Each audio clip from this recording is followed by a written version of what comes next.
құрметті қонақтар. Бүгін Наурыз мейрамы қарсаңында шымырлық пен шеберлік күні және Қазақстан Республикасы тәуелсіздігінің 30 жылдығы аясында біз сіздерді Былғары көшпенділер мұрасы көрмесінің ашылу салтанатында көргенімізге қуаныштымыз. Приветствую вас, дорогие друзья и участники, на открытии выставки «Былғары көшпенділер мұрасы», которая проходит в преддверии празднования Наурыз мейрамы и 30-летия независимости Республики Казахстан. Көшпенділер өркениеті адамзаттың қалыптасуында үлкен септігін тигізген тарихтағы жарқын беттердің бірі болып саналады. Әлемдік тарих толқынында қазақ халқы көшпенділерінің материалдық және рухани мәдениеті ерекше орынға ие. Әлемдік мәдениеттің қазынасына шаруашылық, халықтық саяси және тұрмыстық мәдени этникалық өмірдің үлкен нысандарын көрсетті. Через бескрайние степи казахской земли прошли миллионы кочевников. Выставка «Былғары көшпенділер мұрасы» продемонстрирует многообразие сфер применения кожи, где можно будет увидеть художественное великолепие и высокий уровень кожевенного искусства мастеров, преемственных народных традиций и технологий кочевников в современном декоративно-прикладном искусстве. Былғары көшпенділер мұрасы атты көрмеде Ақмола облыстық тарихи-өлкетану музейі қорынан алынған 40-қа жуық жәдігер, сондай-ақ Шоқан Уәлиханов атындағы Көкшетау мемлекеттік университеті студенттерінің және балалар көркем сурет мектебі оқушыларының жұмыстары, металл және былғары өңдеу шебері Рустам Михайлович Яковлевтің жұмыстары ұсынылған. Сегодня вам предоставляется уникальная возможность увидеть процесс изготовления изделий из кожи. Художником по металлу и коже, мастером декоративно-прикладного искусства Яковлевым Рустамом Михайловичем. Былғары көшпенділер мұрасы атты көрмемізді ашу үшін сөз кезегі Ақмола облысы мәдениет, архивтер және құжаттамалар басқармасының басшысы Айгүл Баубекқызы Сабитоваға беріледі.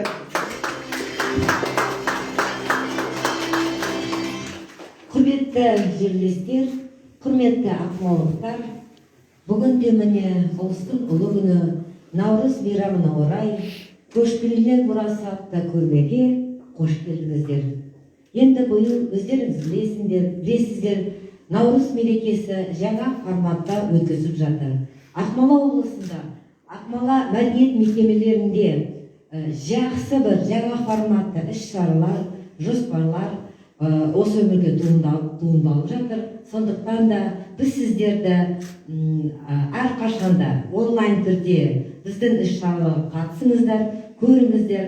Ал енді Наурыз мерекесі биыл әр жанұяға, әр егеменді еліміздің болашағына тек қана жақсылық, молшылық, тыныштық әкелсін.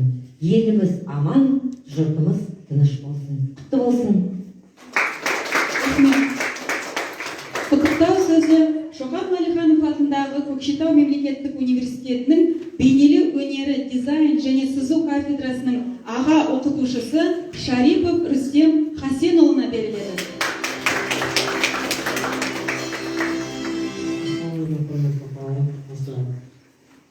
Наурыз мейрамымыздың алдында ашып жатқанымызға көрмеміз құтты болсын. Барлықтарына жақсылық тілеймін. Осылай Наурыз мейрамы құтты болсын. Біздің қалайша айтқанда еліміз аман, жұртымыз тыныш болсын. Құтты болсын.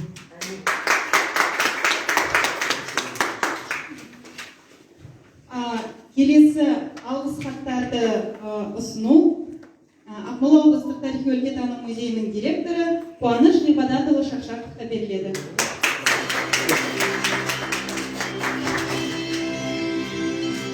Уважаемый Рустам Михайлович, Акмолинский областной историко-краеведческий музей благодарит вас за участие в выставке «Былғары көшпенділер мұрасы» в рамках проекта «История независимого Казахстана. Музейная коллекция», посвященного 30-летию независимости Республики Казахстан.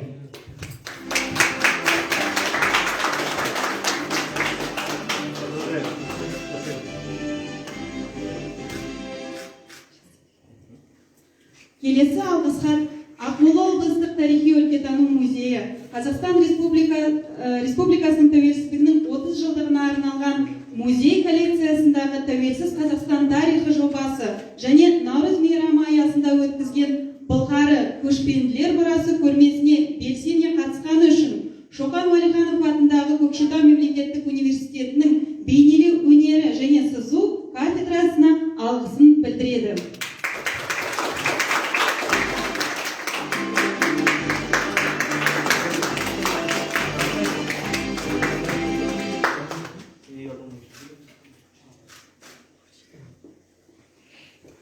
Келесі алғыс хат Ақмола облыстық тарихи-өлкетану музейі Қазақстан Республикасы тәуелсіздігінің 30 жылдығына және Наурыз мейрамы аясында өткізген Былғары көшпенділер мұрасы көрмесіне белсене қатысқаны үшін Көкшетау қаласы балалар көркем сурет мектебінің ұжымына алғысын білдіреді.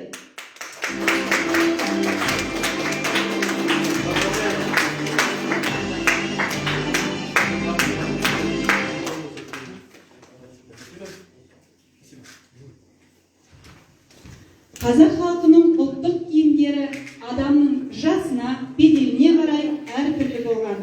Сіздердің назарларыңызға Ақмола облыстық тарихи-өлкетану музейі қорынан алынған қазақ халқының киімдері этнодефилесін ұсынамыз.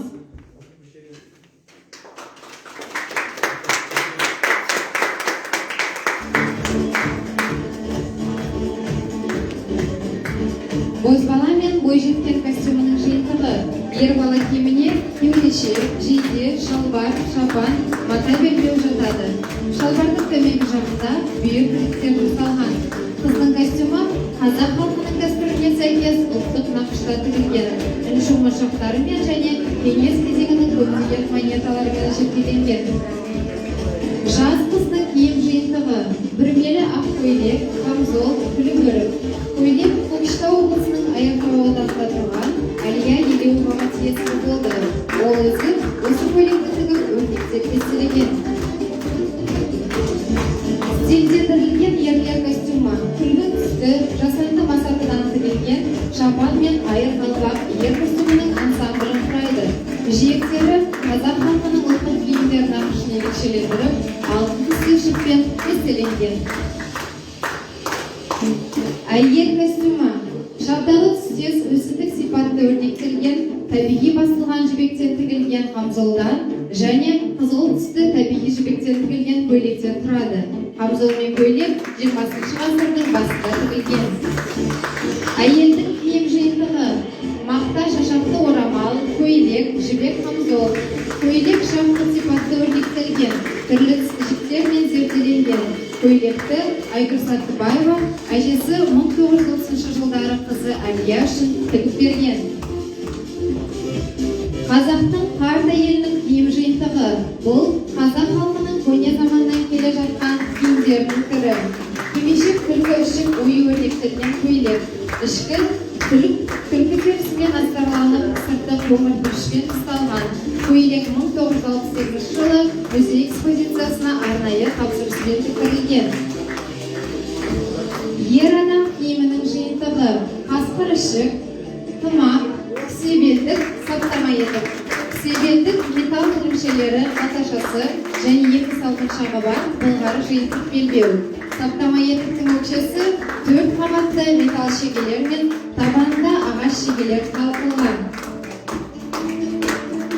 Қазақтың ұлттық күйеу жігіт пен қалыңдық костюмінің жиынтығы. Күйеу жігіт костюміне көрнекті тігіспен тігілген шапан, шалбар, жейде және бөрік кіреді. Қалыңдық костюмінің жиынтығына камзол, көйлек және сәукеле кіреді. Бұл екі жиынтықты музей күйлік жеке кәсіпкерлігіне арнайы тапсырыс бойынша тігізген. Құрметті қонақтар мен